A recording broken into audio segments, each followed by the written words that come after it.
परब्रह्म ईश्वर ने पूरी सृष्टि की रचना केवल एक प्रहर में कर दी थी, किंतु जब उन्होंने स्त्री को बनाया तो उन्हीं परमेश्वर को पूरे 7 दिन और 7 रातें लग गईं,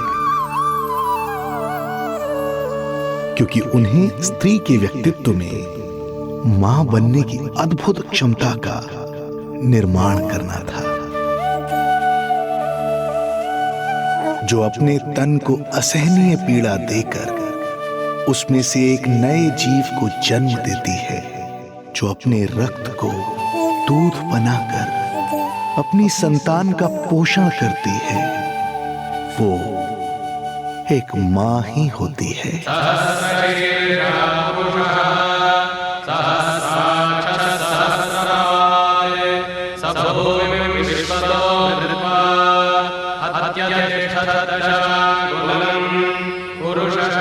स्वयं भगवान श्री विष्णु भी मां की इस ममता से दूर ना रह पाए, विवश हो गए धरती पर अवतार लेने के लिए।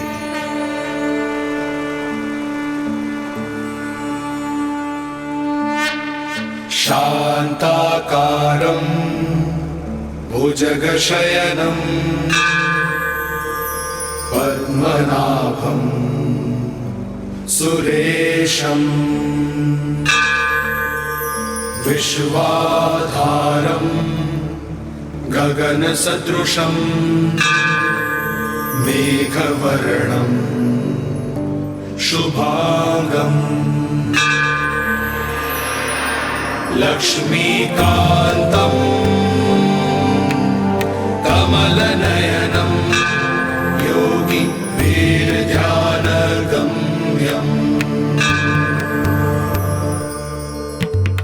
वन्दे विष्णुं भवभयहरं सर्वलोकैकनाथम्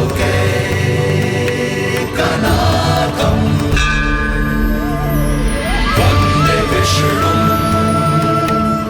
भवभयहरं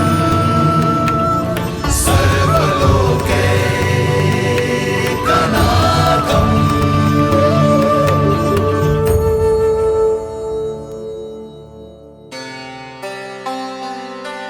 प्रणाम प्रभु। प्रणाम प्रणाम माता।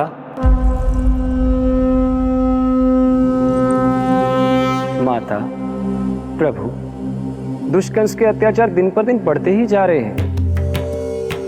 पृथ्वी की शांति नष्ट हो रही है प्रभु, और मैं देवराज इंद्र होकर भी कुछ नहीं कर पा रहा हूँ। आपके प्रताप से मैं भूमि अनंत काल से समस्त विश्व का भार उठा रही हूँ, किंतु प्रभु अब दुष्टता इतनी बढ़ चुकी है कि मैं सहन नहीं कर पा रही हूँ। अब दया कीजिए प्रभु, इससे पहले कि मैं बुराई के इस असीम भार के नीचे दबकर ब्रह्मांड की अतल गहराइयों में खो जाऊं। मेरी सहायता कीजिए प्रभु।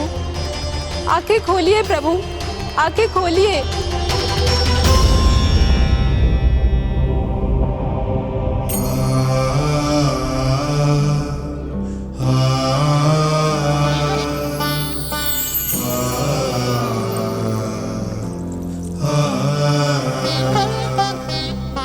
चिंता मत कीजिए, समय की पुकार को अनसुना नहीं करूंगा।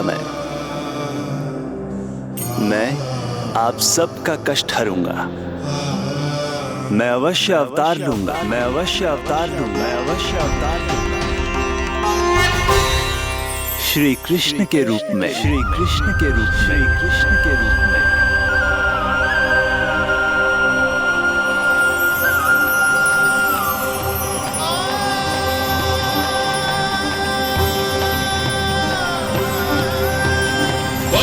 वसुदेवसुतं देवं कंसचाणूरमर्दनम्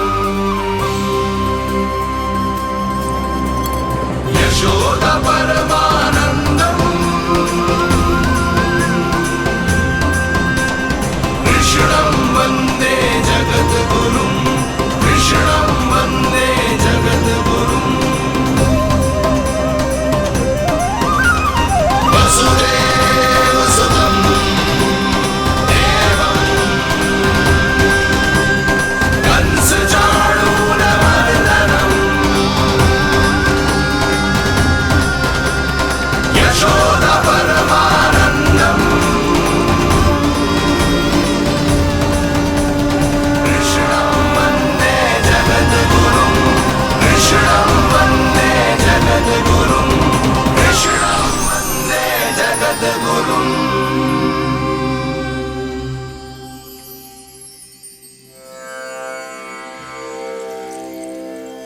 कंस का वध करूंगा। ऐसी परिस्थितियां उत्पन्न करूंगा जिनके कारण इस काल का सबसे बड़ा युद्ध होगा। कुरुक्षेत्र के मैदान में मैं सभी अत्याचारियों को एक साथ समाप्त करूंगा और इस प्रकार मैं भूमि देवी का भार अवश्य हल्का करूंगा। मैं धन्य हुई प्रभु। हम धन्य हुए प्रभु। किंतु ये सब मेरे अगले अवतार के प्रमुख कारण नहीं है। तो फिर प्रभु? मेरे अगले अवतार का सर्वप्रथम और सर्व प्रमुख कारण है मां के अलौकिक प्रेम का अनुभव करना। मैं मां की ममता के सभी रूपों का आनंद लेना चाहता हूं। उसके हाथों से भोजन करना, उसके अंग से लिपट जाना, लोरियां सुनना, संसार के सभी संकटों से सुरक्षित उसकी गोद में सोना, उसे मां मां कहकर पुकारना, सांसारिक विषयों के बारे में उससे जानना,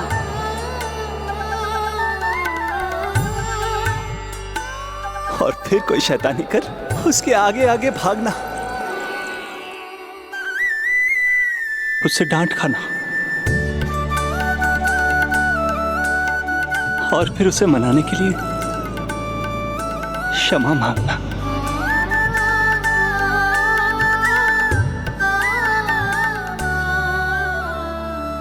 कितना आनंद आएगा जब वो मुझे दंड देने के लिए मेरे पीछे पीछे दौड़ेगी और मैं उस डर से सभी दिशाओं में भागता फिरूंगा। और फिर जब वो थककर हाँफते हाँफते रुक जाएगी तो मैं स्वयं उसके पास जाऊंगा, उसकी ममता भरी गोद में समा जाऊंगा।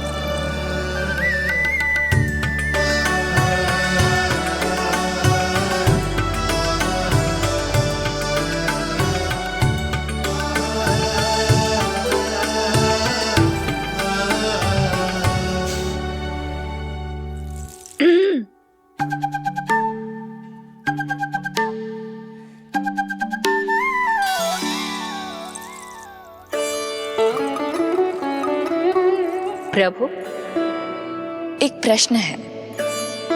माँ और संतान के अद्भुत रिश्ते के इस आनंद को आप किसके साथ अनुभव करना चाहते हैं?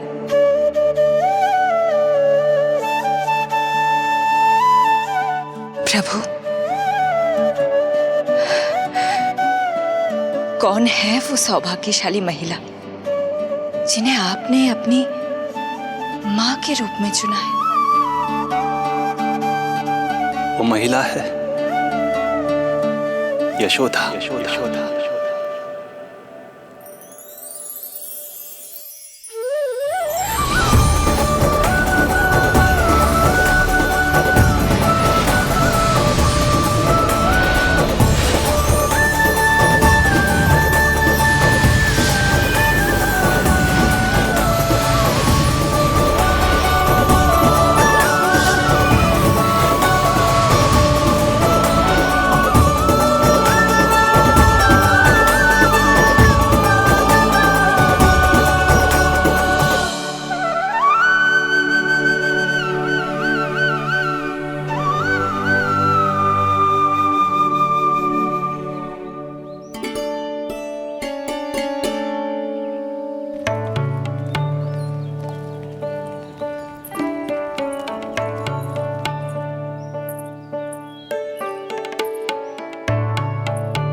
यशोदा आ जाएगो। आपके जैसा बड़ा ना है कि रास्ता ढूंढते हुए अपने आप घर लौट आएगो। बस 6 महीने का बालक है, अबोध है। हे नारायण, क्षमा करना, अपने पति देव से ऊंची स्वर में बात कर ली मैंने।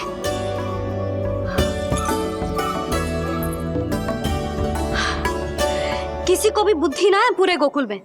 के नंद जी का बालक खो गयो है, सुबह सुबह घर से भाग गयो है। किसी को ना पड़ी है कि उसे ढूंढे लेकर आए। यही सामान देते हैं वे गोकुल के राजा को। हे भगवान, ना जाने मेरा बच्चा कहाँ होगा, कैसा होगा। कितना समय होगा है, अब तक तो भूख भी लगी आई होगी उसे। आप क्यों रुक गए? आप खाओ। हाँ हाँ, आप खाओ, आनंद से खाओ। आपको तो कुछ चिंता ही ना है। माँ ही तड़पती है अपनी संतान के लिए।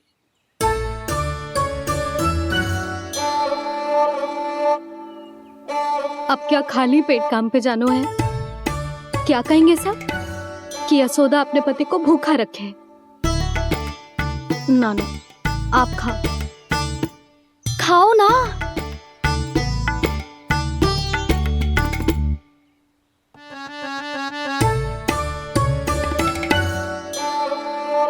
गुड़ के लड्डू कितने पसंद है उसे, कब से बना के रखे हैं। यशोदा, तुम स्वयं क्यों नहीं जाकर ढूंढती उसे? लड्डू भी खिला दियो और घर वापस भी ले आएंगे। जाओ, शीघ्र जाओ।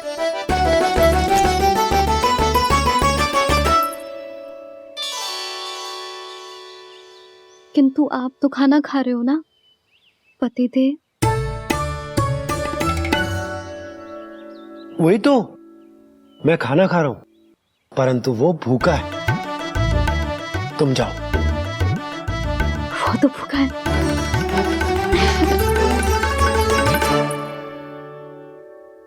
ये बनेगी श्री हरि के अगले अवतार की माँ।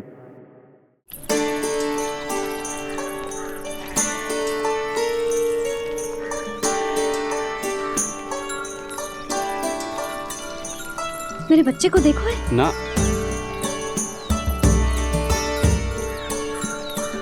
काकी, मेरे बच्चे को देखो है। नहीं नहीं,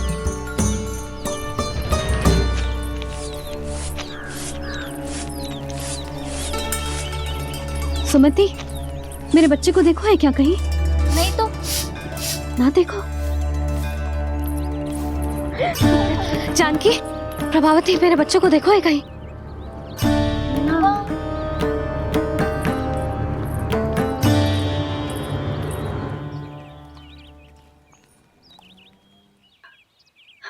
कहाँ है तू? देख, तेरी मैया कितनी चिंतित हो रही है, और तू है कि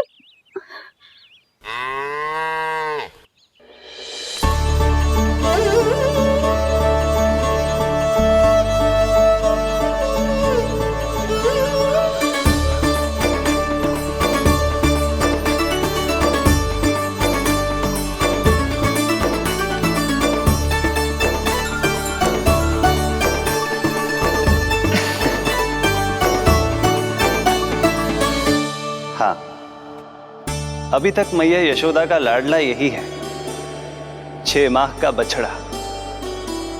इसी पर ये अपनी सारी ममता न्योछावर करती हैं। तू फिर भाग गो। प्रतिदिन का काम होगा है तेरा। मैंने कही थी ना, मेरे बिना, अपनी मैया के बिना कहीं ना जानो है। ये संसार कितना भयानक है, कुछ मालूम है तुझे? दुष्ट भरे पड़े चारों ओर। वाह, दुनिया की अनोखी मैया और उसका अनोखा बालक, जो कि बालक है ही ना, गाय का बछड़ा है।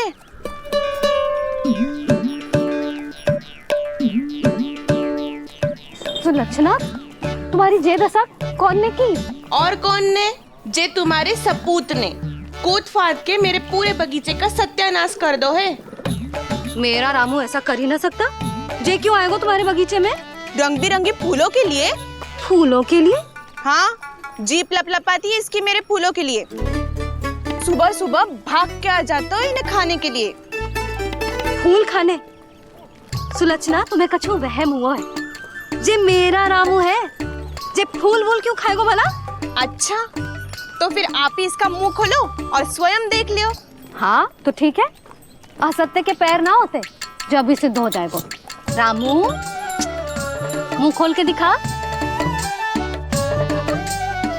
मैया की कहीं मानते हैं ना, मुंह खोल। रामू सुलक्षणा चाची को दिखा दे कि तूने उनके फूल ना खाए। चल मुंह खोल, मुंह खोल।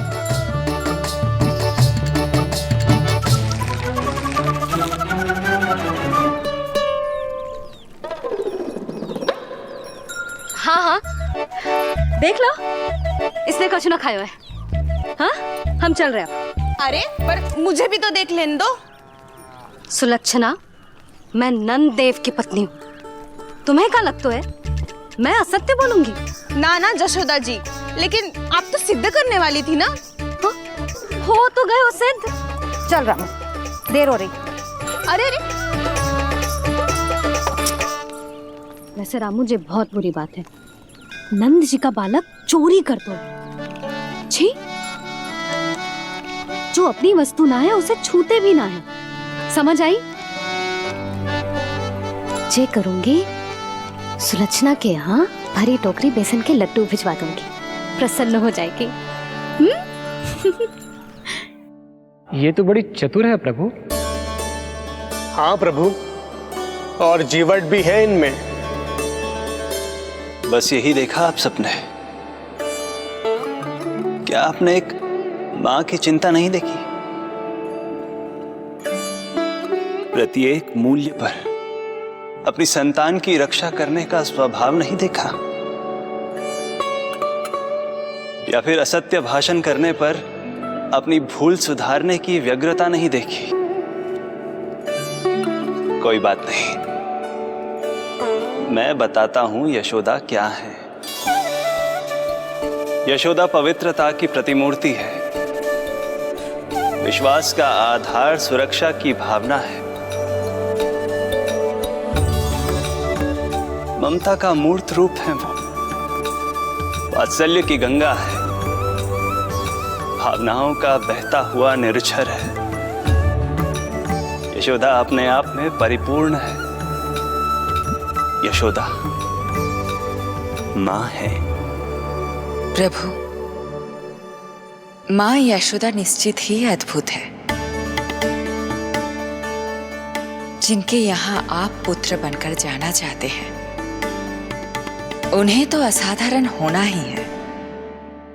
किंतु प्रभु, आपके दिए हुए वचन के अनुसार आपको देवी देवकी का पुत्र बनकर जाना है, तो फिर आप एक ही जन्म में दोनों माताओं के पुत्र कैसे बन सकते हैं? आपका प्रश्न उचित है इंद्रदेव। पूर्व काल में प्रजापति सुतप्पा और उनकी पत्नी प्रश्नी ने मेरी घोर तपस्या की थी। उनके आग्रह करने पर मैंने उन्हें वरदान दिया था कि जब वो देवकी और वसुदेव के रूप में पृथ्वी पर आएंगे, तब मैं उनका अष्टम पुत्र कृष्ण बनकर जन्म लूंगा। पर मैया यशोदा के वात्सल्य प्रेम ने मुझे दुविधा में डाल दिया, क्योंकि वो भी तो पिछले जन्म से ही है ना। पिछले जन्म से?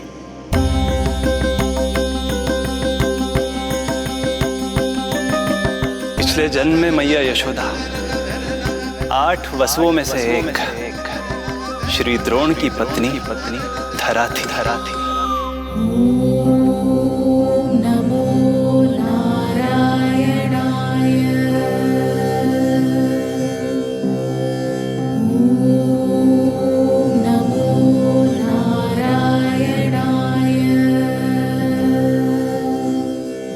दोनों सहस्त्रों वर्षों तक निरंतर मुझे पुत्र रूप में पाने की मनोकामना के साथ घोर तपस्या करते रहे।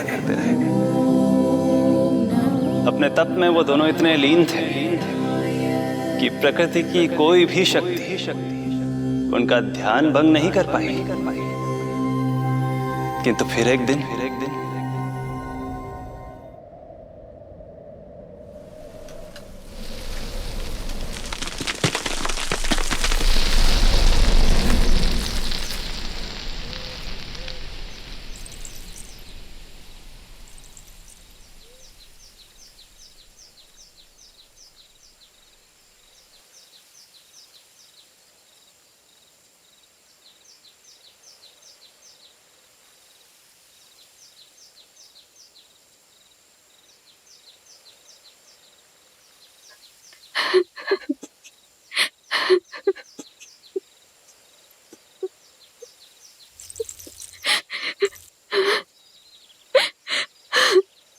हमारे भक्ति में ऐसी क्या कमी रह गई प्रभु कि अभी तक आपके दर्शन का सौभाग्य नहीं मिला। अब तो सैकड़ों वर्ष बीत गए हैं आपका सुमिरन करते हुए।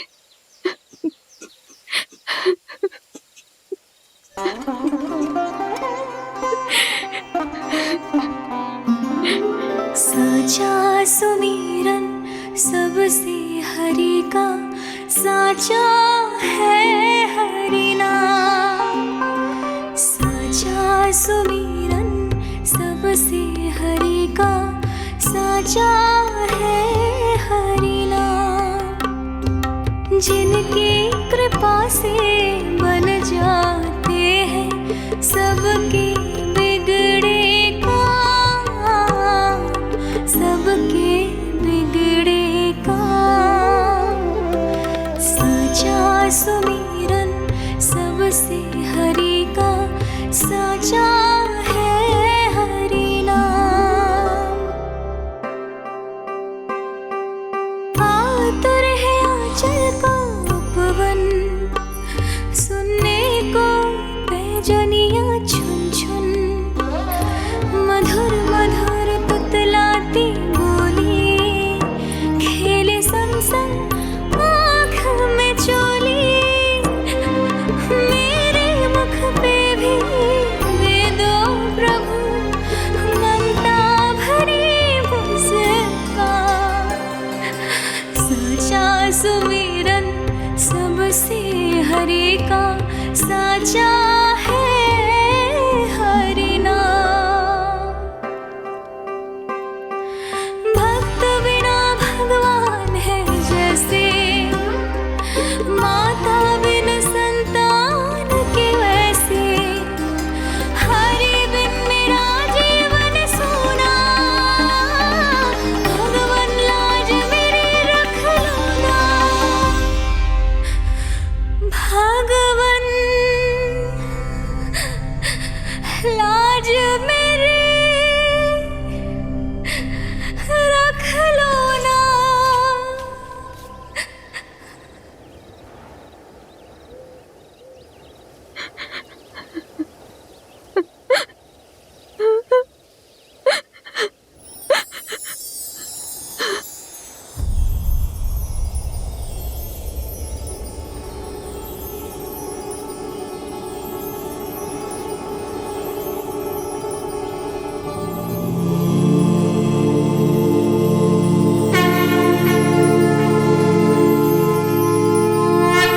सशंख चक्रम सकिरीट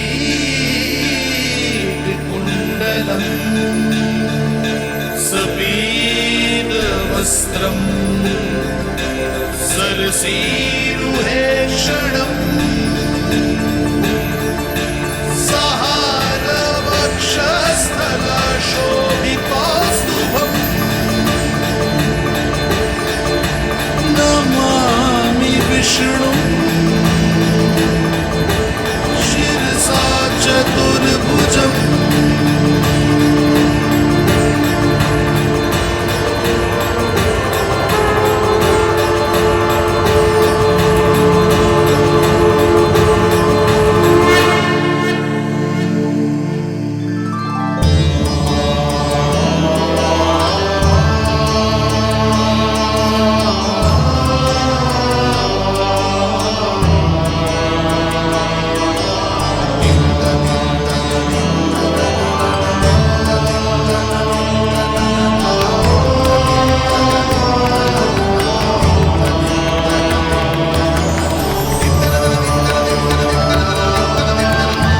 कहिए कहिए, क्या वरदान पाना चाहते हैं आप?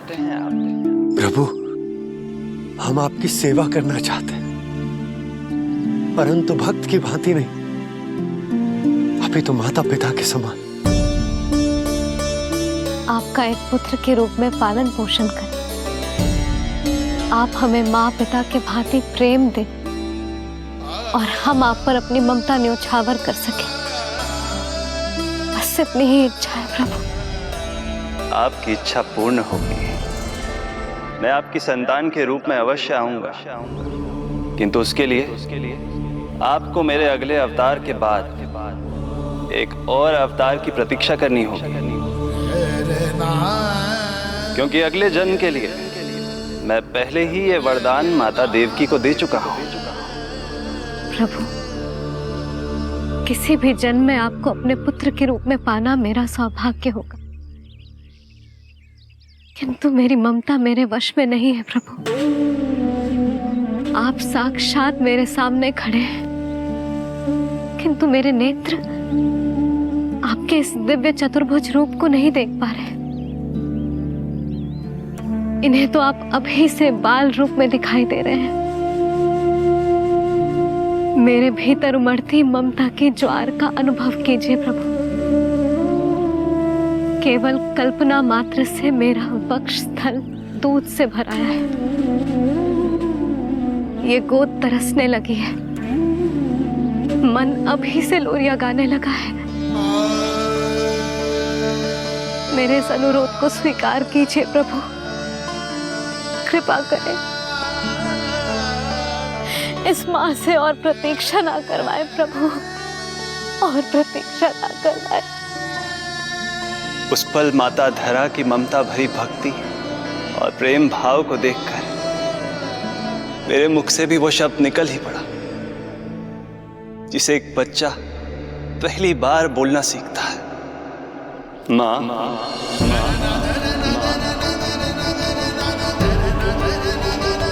अब ये प्रतीक्षा केवल आपकी ही नहीं, मेरी भी होगी। मैं भी तरसूंगा आपका पुत्र बनने के लिए। इस समय मैं विवश हूँ,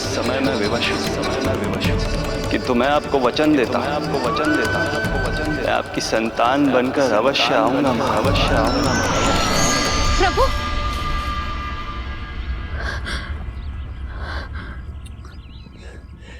धरा, भगवान ने हमारी पुकार सुन ली। वरदान तो सभी भक्तों को मिलता है, परंतु हमें तो हरि का वचन मिला है। वो आएंगे, अवश्य आएंगे। अब हमें केवल उस शुभ दिन की प्रतीक्षा करनी है। अब और प्रतीक्षा नहीं होगी मुझसे।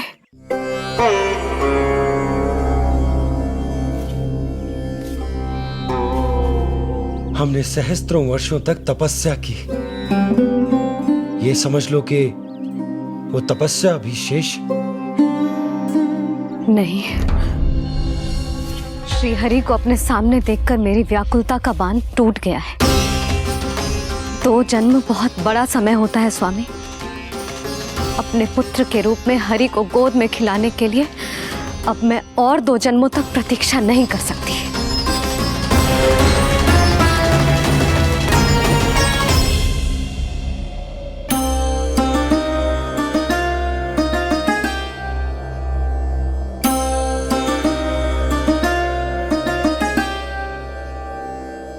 व्यर्थ हरि बिन जग ये सारा, व्यर्थ हरि बिन जीवन धारा। पूजन वंदन व्यर्थ हरि बिन, व्यर्थ धरार जीवन धारा। वरुण देव विनती सुन लीजिए, तन मेरा निर्जल कर दीजिए। हरि के बिन सारा जल तन का सागर सा हो गया है खारा। प्रभु, माता धरा की तपस्या का तेज अत्याधिक है। प्रकृति के पंचतत्व, 5 महाभूत इनकी पुकार सुनने के लिए विवश है।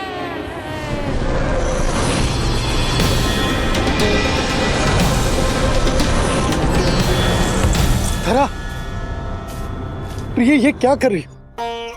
रुक जाओ। जठराग्नि सब दूर ये कर दो, अग्नि देव मेरे ताप को हर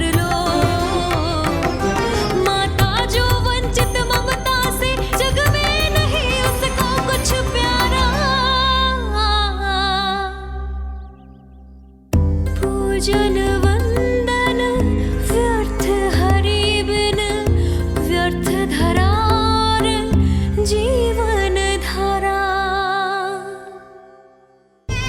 प्रभु, यदि अग्निदेव अपना अग्नि तत्व वापस ले लेंगे तो इनकी पाचन शक्ति नष्ट हो जाएगी और जीवित रहने के लिए शारीरिक तापमान भी अति आवश्यक होता है। यदि वही विलुप्त हो गया तो धरा, तुम्हें मेरी सौगंध मत करो ये। हे भूमाता आकृति दाता, मिथ्या है ये माटी का ढांचा। माटी मुक्त करो इस तन से, जब ना मिला हरि का सहारा। प्रभु, भू तत्व ही तन को भार देता है, उसके बिना ये तो पूरी तरह से ढह जाएंगी। धरा, धरा, ये क्या हो गया? बस करो अब। प्रभु, कुछ कीजिए। मैं संसार का संचालक हूं देवी। नियमों का पालन करने के लिए मैं भी बाध्य हूं। जो वचन मैं पहले ही माता देवकी को दे चुका हूं, यदि मैं चाहूं तो भी उसे तोड़ नहीं सकता।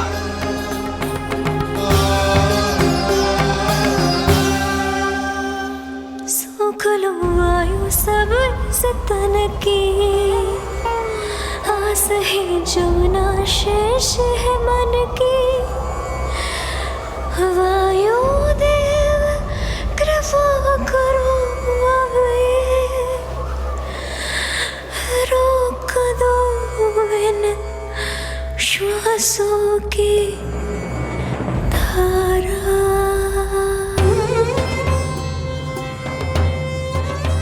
प्रभु, प्राण वायु के बिना प्राणों का बचना संभव नहीं।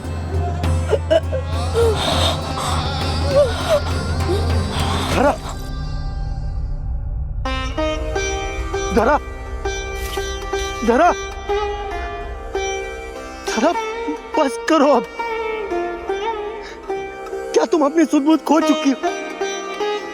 तुम्हारे प्राणों में मेरे भी प्राण बसते हैं प्रिय। रुक जाओ। हे आकाश देव, तुमको मेरा अंतिम प्रणाम। अंतरात्मा लीन करो मेरी, लेके श्री हरि का नाम।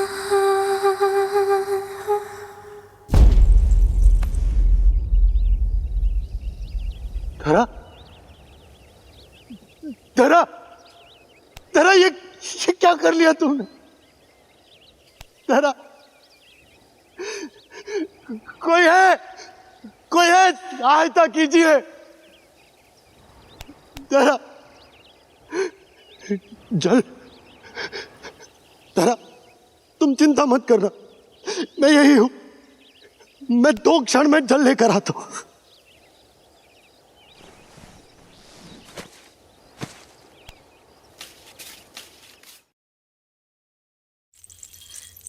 प्रभु, आप नियमों से तो अवश्य बंधे हैं, परंतु आप लीलाओं के स्वामी हैं। कोई तो उपाय निकालिए। आपने इन्हें माँ कहकर पुकारा है। माँ की प्राण रक्षा पुत्र नहीं करेगा तो और कौन करेगा?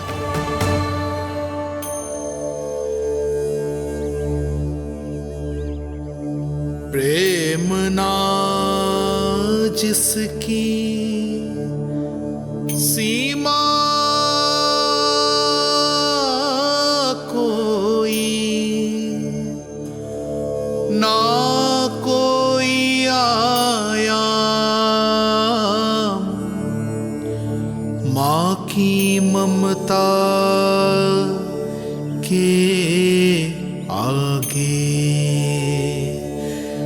विवश हुए भगवान, विवश हुए भगवान।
प्रभु नहीं, पुत्र कहो मां।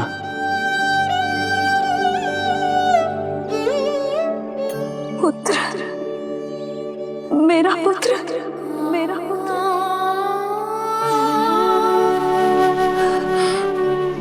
आज जैसे आपने मुझे अपनी गोद में लिटा रखा है, क्या कुछ ऐसा नहीं हो सकता कि शीघ्र ही मुझे आपको अपनी गोद में खिलाने का अवसर मिल जाए? आज तो मैं केवल मूर्छित हुई हूं, किंतु शीघ्र ही यदि मुझे आप पुत्र रूप में ना मिले तो मेरे प्राण चले जाएंगे। ऐसा ना कहो मां।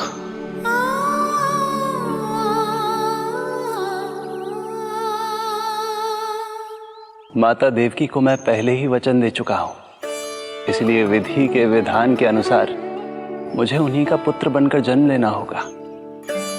किंतु आपकी आतुरता का अनुभव करने के बाद अब मैं भी आपका स्नेह पाने से स्वयं को और वंचित नहीं रख सकता। आपने वरदान मांगा था कि आप पुत्र की भांति मेरा पालन पोषण करना चाहती हैं, इसलिए यदि आप उचित समझे तो आप अगले जन्म में ही अपनी इच्छा पूर्ण कर सकती हैं। जिस आयु में संतान को अपनी मां की ममता के आंचल की आवश्यकता सबसे अधिक होती है, उस आयु में अर्थात अपने जन्म के प्रथम दिन से 10 वर्षों तक मैं आपके साथ रहूंगा। किंतु फिर मुझे अपनी जन्म देने वाली मां माता देवकी के पास लौटना होगा। ऐसा करने से मैं उन्हें दिया वचन भी निभा पाऊंगा और आपकी ममता का सौभाग्य भी प्राप्त कर पाऊंगा। यदि आपको स्वीकार हो तो। स्वीकार है प्रभु, सहर्ष स्वीकार है। एक माँ और पुत्र का नाता केवल उसके कोख से जन्म लेने से ही नहीं बनता, ये नाता तो ममता से बनता है। और मैं अपनी ममता आप पर न्यौछावर करने के लिए आतुर हूं। यशोमती मैया के नंद लाला, यशोमती मैया के नंद लाला, यशोमती मैया के नंद लाला,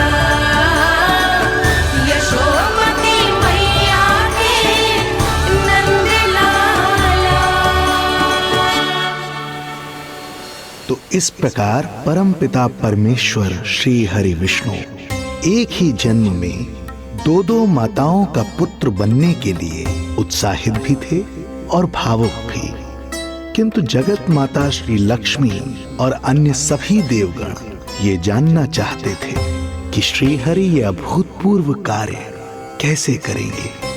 भगवान बोले, ये सब संभव होगा उसके कारण जो मेरे अगले जन्म की कथा का मुख्य पात्र है, कंस।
जब जीवन पर संकट हो तो अभिमान अर्थहीन होता है।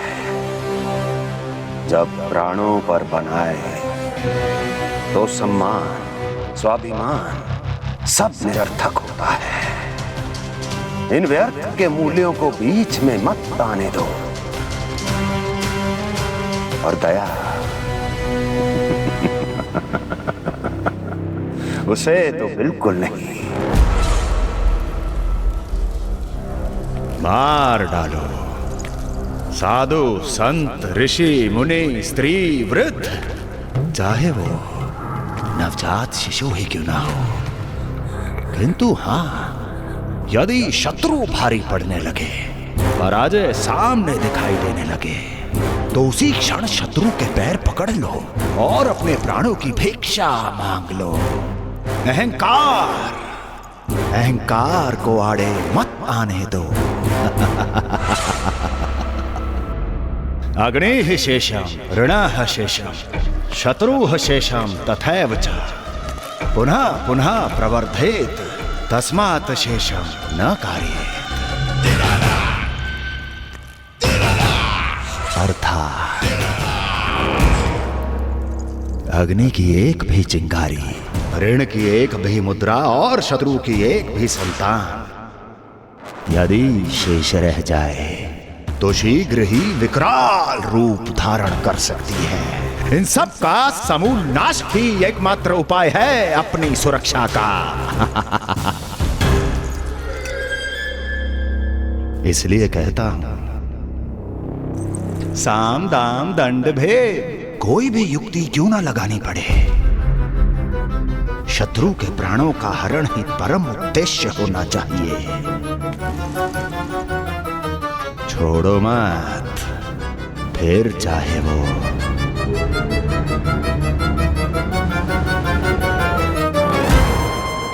विष्णु ही क्यों ना हो।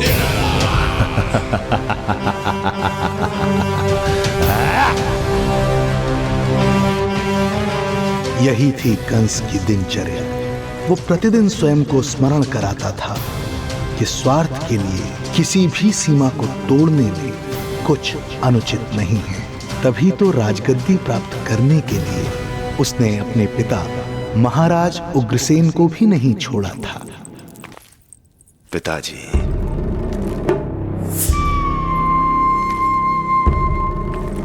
हो सके तो मुझे क्षमा कर दीजिएगा। कल्पना भी नहीं की थी कि मैं आपके साथ ऐसा व्यवहार करूंगा। आपको प्रतीत हो रहा होगा कि मैं क्रूर हूं, स्वार्थ में अंधा हो गया हूं, किंतु मैं विवश हूं।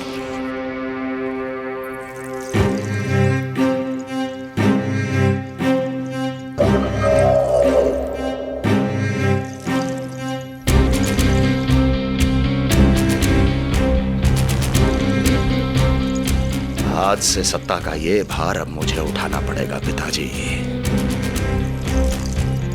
क्योंकि आप तो अत्यंत दयावान हैं।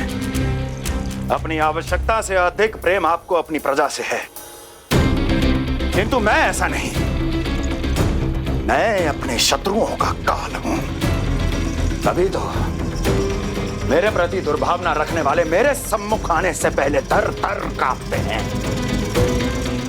इसलिए मथुरा का राज सिंहासन मेरे साथ अधिक सुरक्षित रहेगा, क्योंकि मैं आपसे अधिक उपयुक्त हूं पिताजी। मेरा विश्वास कीजिए। हृदय पर गोवर्धन पर्वत रखकर मुझे यह निर्णय लेना पड़ रहा है पिताजी।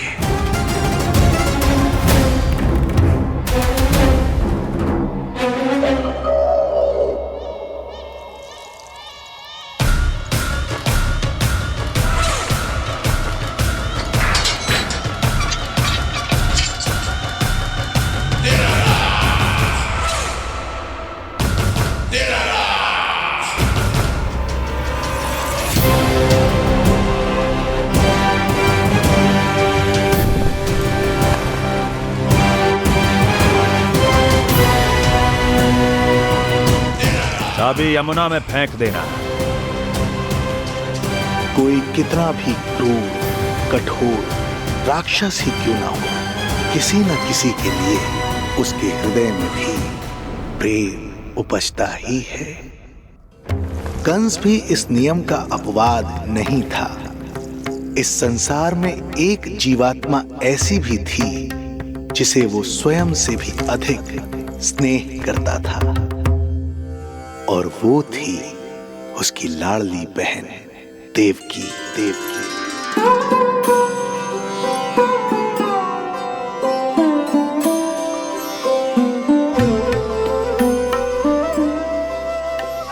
देवकी के लिए कंस एक राजा नहीं, मात्र भाई था, जो अपनी बहन की छोटी सी मुस्कुराहट के लिए आकाश पाताल एक कर सकता था। अत्यंत धूमधाम से उसने अपनी देवकी का विवाह यादवराज वसुदेव के साथ संपन्न करवाया। रुको, रुको।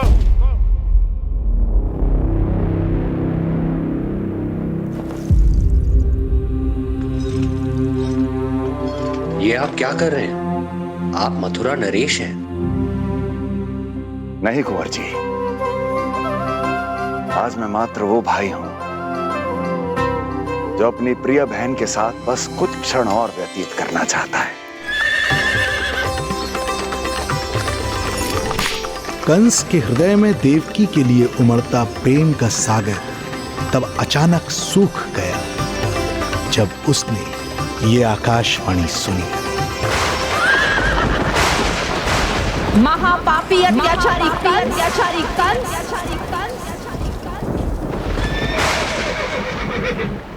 जिस देवकी को तू इतने प्रेम से ससुराल ले जा रहा है, वही तेरे अंत में सहायक होगी। तेरा काल तेरी प्रिय बहन के गर्भ से उसकी 8वीं संतान बनकर जन्म लेगा और तेरा विनाश करेगा, विनाश करेगा।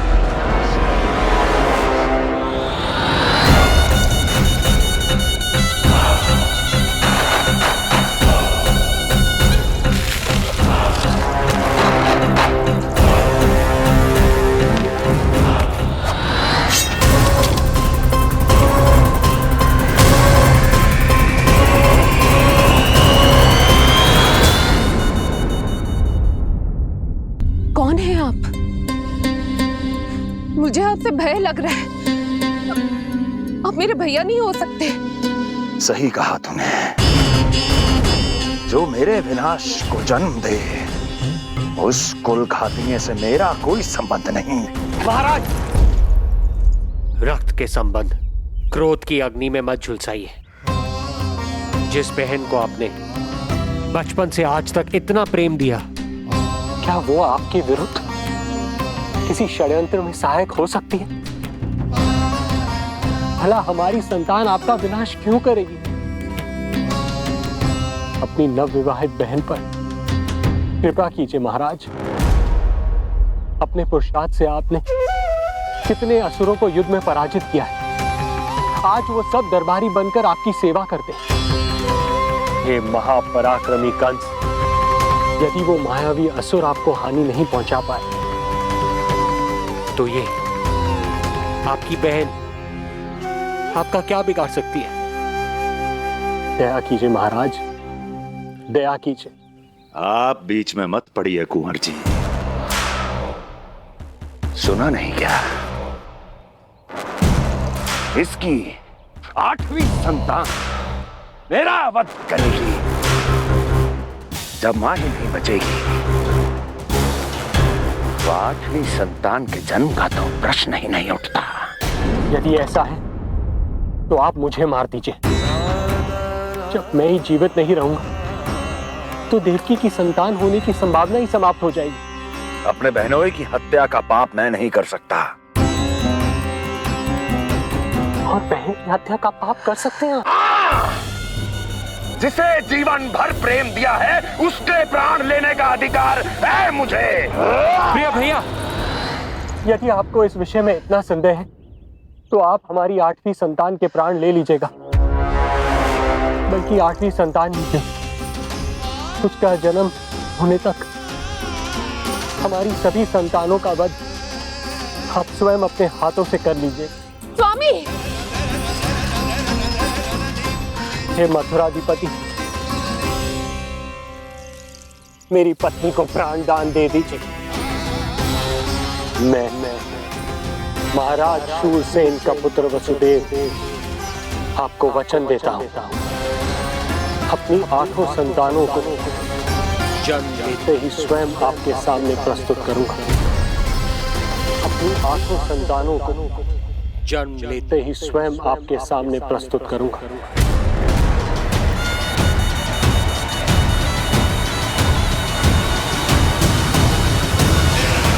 बधाई हो कुंवर जी, अपनी पत्नी के प्राण बचाने में आप सफल हुए। किंतु आपकी संतानें इतनी भाग्यशाली नहीं होंगी। वचन स्मरण रहे।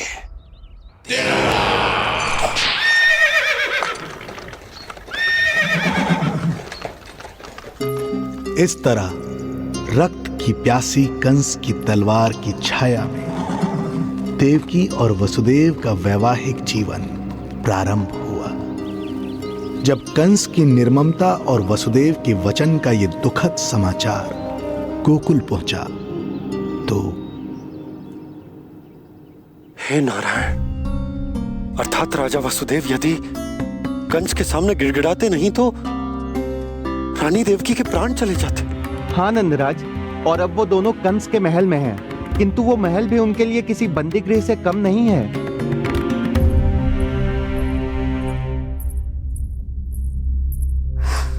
एक भाई अपनी बहन के साथ ऐसा करने की सोच भी कैसे सकता है?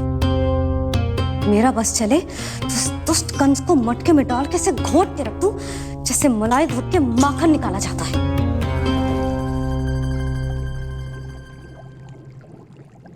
ना, माखन ना, जे कंस तो कीड़ा है, इसे तो पटक पटक के ऐसे मारना चाहिए जैसे कीड़ा निकालने के लिए धान के गट्ठर को पटका जाता है।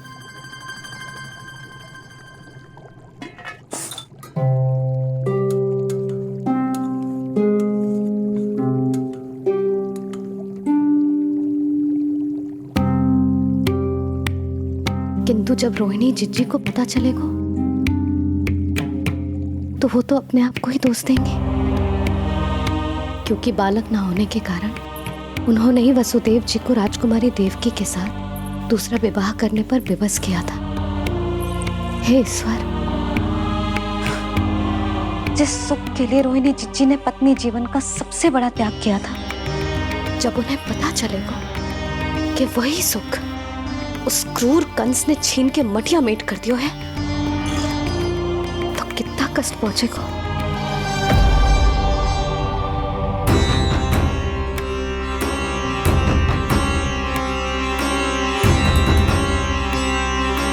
रोहिणी जीजी,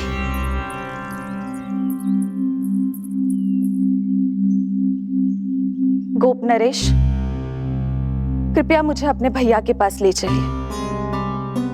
संकट के समय मुझे उनके साथ होना चाहिए। किंतु भाभी, पता चलो है वसुदेव भैया और देवकी भाभी कंस के महल में कड़े पहरे में रखे गए।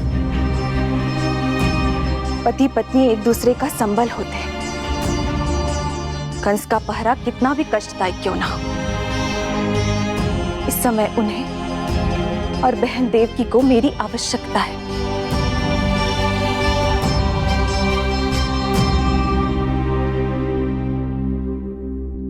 ये मेरी विवशता है कि यादव कुलदीपक होकर भी आपको इस महल में बंदियों की तरह रहना पड़ रहा है, और मैं कुछ कर भी नहीं पा रही। काश आपने मुझसे विवाह ही ना किया होता। तो क्या मैं अपने भाग्य से भाग पाता देवकी? पूर्व जन्म के कर्मों के फलस्वरूप जो हमारी नियति में लिखा है वो तो हमें भोगना ही है। श्री हरि क्या करते हैं, कब और क्यों करते हैं, ये दुख हमारे जीवन में किस उद्देश्य से आए हैं, इन रहस्यों का पता लगा पाना हम मानवों के लिए संभव नहीं है देवकी।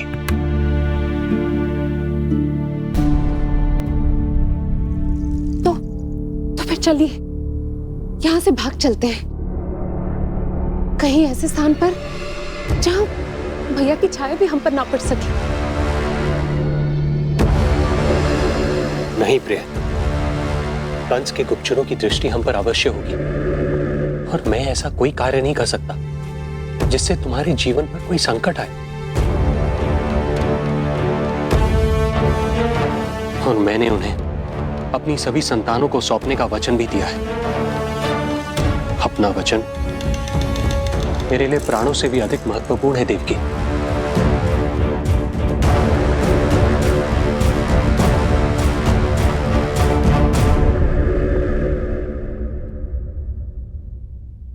राजन, राजकुमारी, गोकुल से रानी रोहिणी और गोपराज नंद पधारे हैं।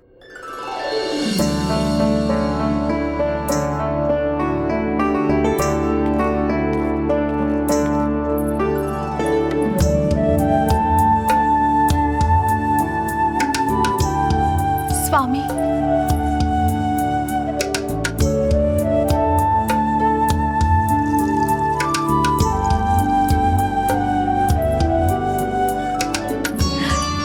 बहन, दीदी,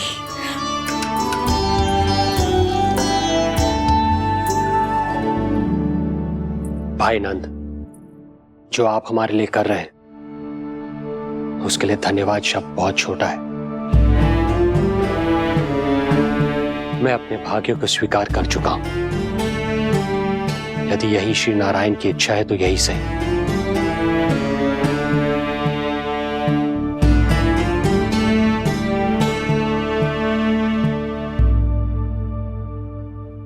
भाई नंद, इस समय मथुरा का वातावरण अनुकूल नहीं है, आपको जाना चाहिए। यशोदा भाभी भी चिंतित हो रही होंगी, उनसे कहिएगा हम यहां सुरक्षित हैं अभी तक।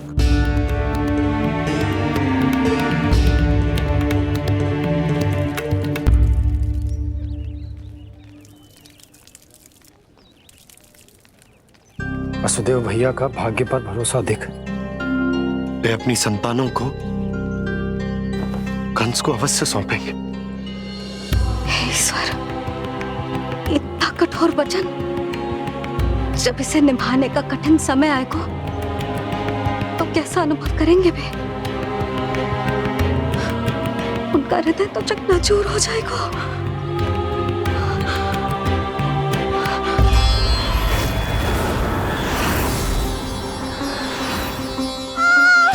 सब्र से सब ठीक हो जाएगा।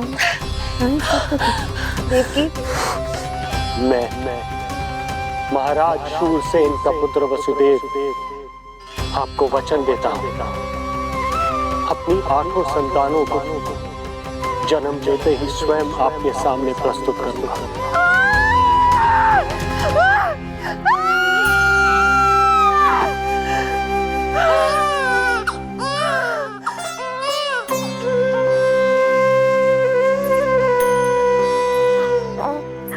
बधाई हो स्वामी, आपको पुत्र रत्न प्राप्त हुआ है।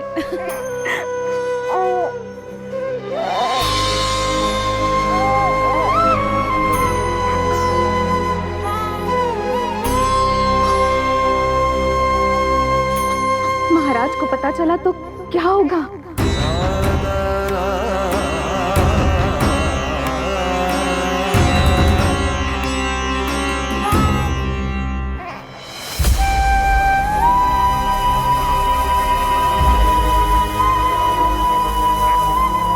अपने पुत्र को इन हाथों में थामना। कितने वर्षों से इस पल की प्रतीक्षा कर रहा था मैं, और आज जब यह पल आया है, मेरी आंखों में दुख के आंसू हैं। एक पिता जब प्रथम बार अपनी संतान को गोद में उठाता है तो सबसे पहले यह सोचता है कि उसे क्या नाम दूं, उसका सुनहरा भविष्य कैसे सुनिश्चित करे। किंतु मैं वो भाग्यहीन पिता हूं जो अपने पुत्र का भविष्य मृत्यु के अंधकार में डुबोने जा रहा है। मैं इसे नाम देकर क्या करूंगा?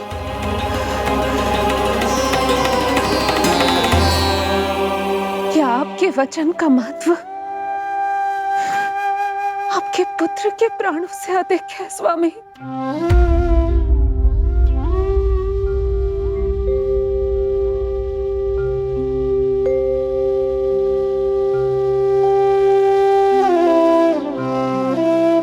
श्री नारायण का दूसरा नाम सत्य होता है देवकी।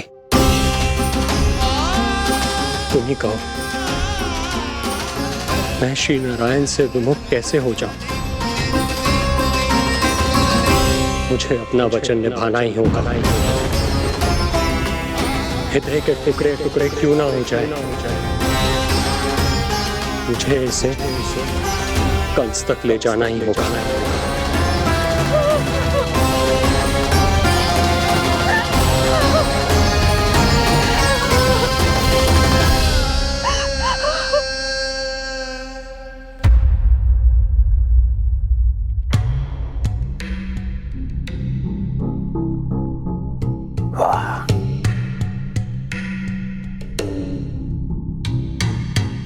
इतना स्वादिष्ट भोजन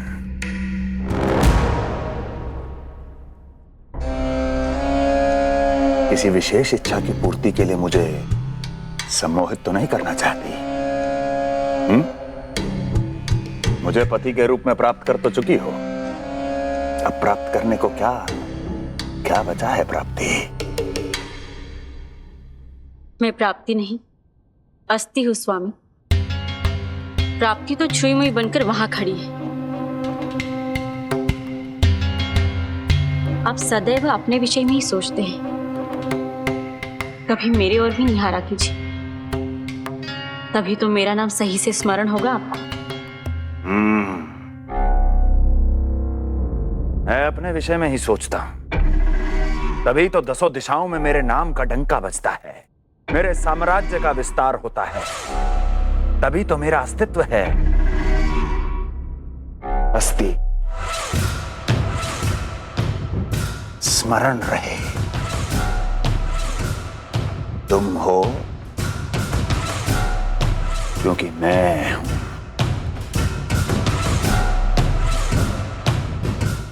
वन में यदि सिंह न हो तो उसके आश्रिति पर गीदड़ भी आक्रमण कर देते हैं। सिंह कभी अपने शत्रु को एक क्षण भी जीवित नहीं छोड़ता महाराज।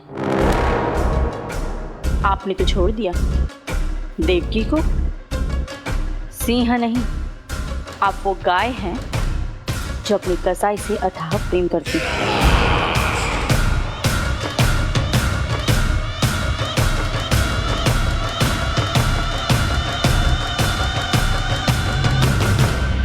सभी संतानों को जन्म लेते ही मेरे पास लेकर आएगा, ये वचन दिया है वसुदेव ने मुझे। तो फिर आया क्यों नहीं महाराज? प्रथम शिशु का जन्म तो हो चुका है।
कुल के यादव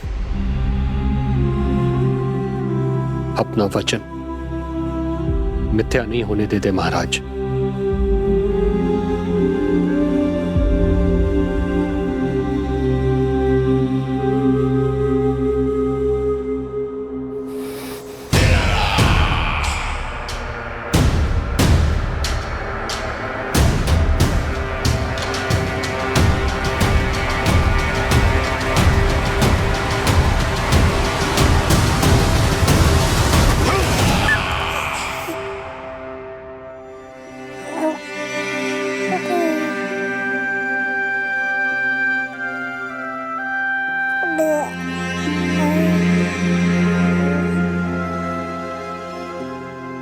ये देवकी का पुत्र है, मेरी बहन जो मुझे प्रिय हुआ करती थी, उसका प्रथम पुत्र है ये, मेरा प्रथम भांजा।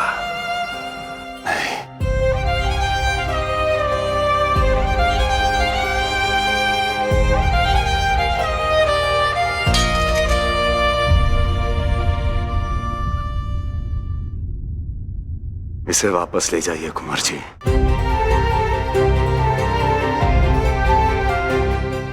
देवकी की प्रथम संतान से मुझे कोई संकट नहीं।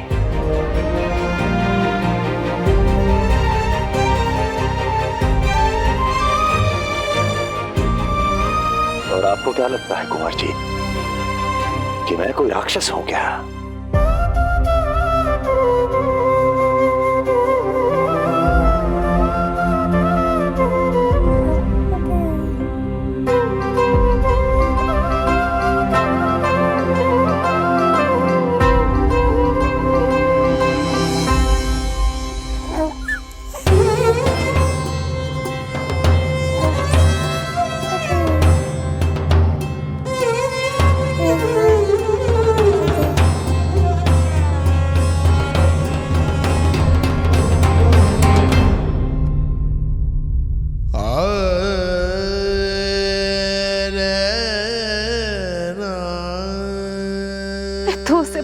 पे भी नहीं उठा पाई थी दीदी।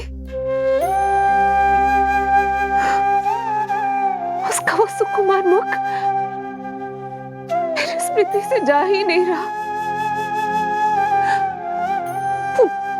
वो मधुर रुदन अभी तक मेरे कानों में गूंज रहा है। मैं तुम्हारी पीड़ा का अनुमान लगा सकती हूँ देवकी। मैंने उसे जन्म नहीं दिया था, फिर भी मेरे कान अभी तक उसके रुदन की ध्वनि सुन रहे हैं। क्योंकि ये अपनी माओ को पुकार रहा है। तुम्हारे भैया ने हमारे पुत्र को प्राणदान दे दिया देवकी।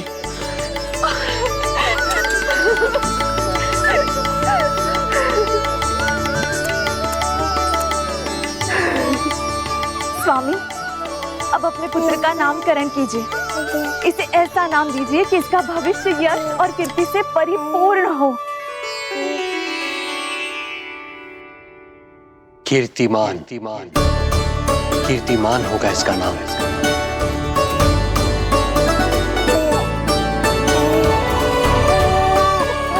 कीर्तिमान।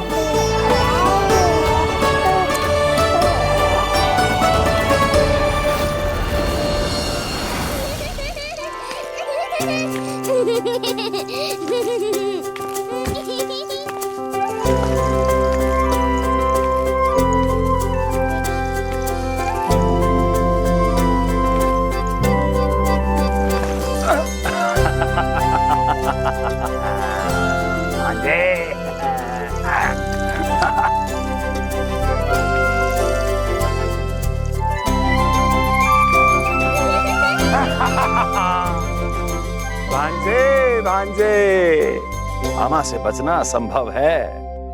मामा जी, आपकी भुजाओं में कितना बल है, मुझे पीड़ा हो रही है। मेरा दूसरा हाथ पकड़ लीजिए। तुझे पीड़ा हो रही है? ये ले।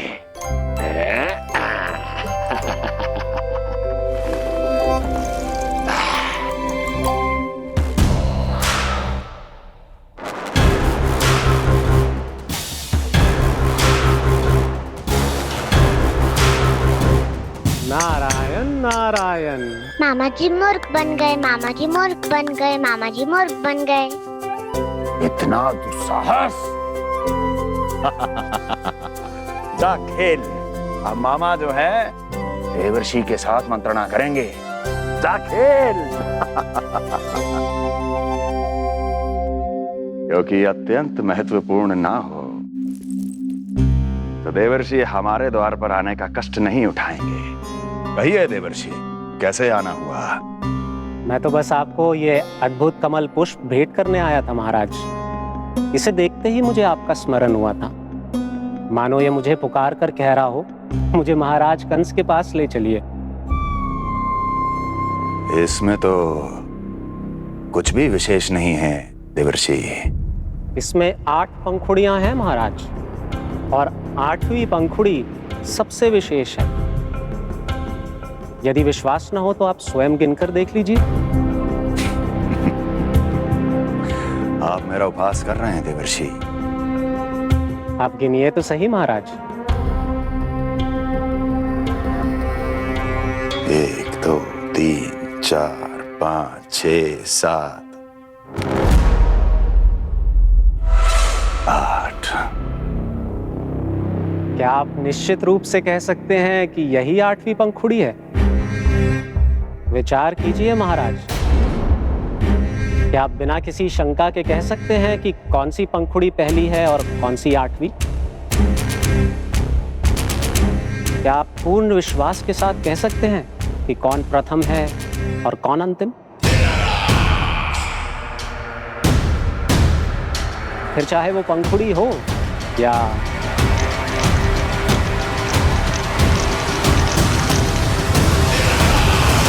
सावधान करने के लिए धन्यवाद देवर्षि।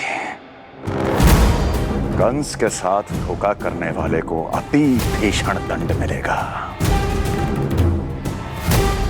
भविष्य में ऐसी कल्पना मात्र से ही मेरे शत्रु भय से कांप उठेंगे। मथुरा नरेश, मैं तो मात्र पंखुड़ियों की बात कर रहा था। यदि आपने कुछ और समझ लिया है तो उसका उत्तरदायित्व मेरा नहीं है। नारायण नारायण।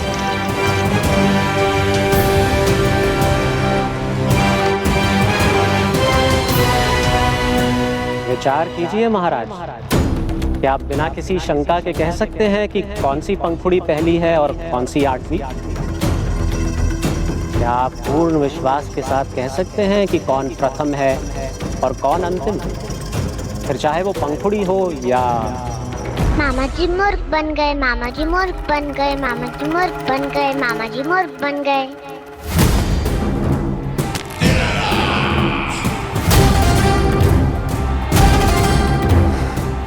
कंस को कोई मूर्ख नहीं बना सकता। कीर्तिमान। जी मामा जी। क्रोध काम लोभ मद मोह मत्सर, क्रोध काम लोभ मद मोह मत्सर, क्रोध काम लोभ। मामा जी मुझे दर्द हो रहा है। काम लोभ मद मोह मत्सर, क्रोध काम लोभ मद मोह मत्सर। स्वामी, ये कीर्तिमान के लिए कैसा लग रहा है? ये लीजिए स्वामी।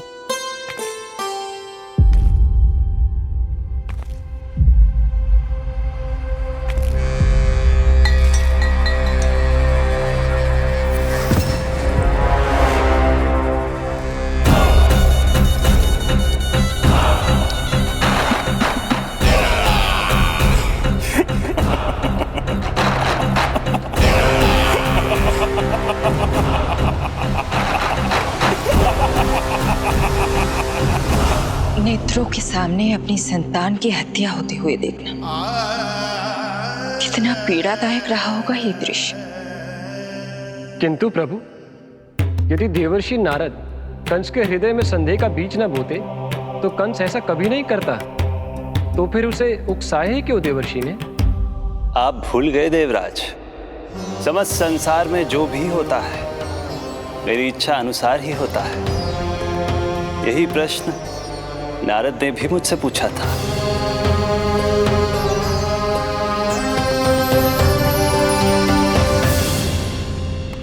नारायण नारायण।